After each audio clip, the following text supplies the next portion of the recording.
Did you know that deep in the deserts of ancient Sabaea, archaeologists uncovered carvings of harps said to resonate with sunlight itself? An acoustic phenomenon science still cannot explain? The Sabaean solar harps, crafted from rare desert crystals and gold, were no ordinary instruments. According to lost inscriptions, these harps could convert the energy of the rising sun into waves of sound that echoed through temple halls, creating a mesmerizing fusion of light and melody. Some believed this ritual summoned divine favor or altered the consciousness of those present, bridging the mortal and the divine.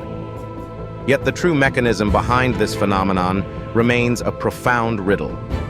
In 2025, researchers unearthed a pristine crystal fragment embedded with microscopic grooves beside a Sabaean altar, its surface scorched as if by focused sunlight.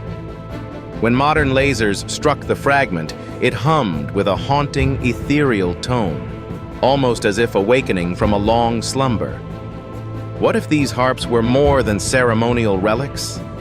Could reactivating this ancient technology unlock forgotten ways to harness solar energy? Or unleash forces beyond our current understanding, reshaping the future of sound and light?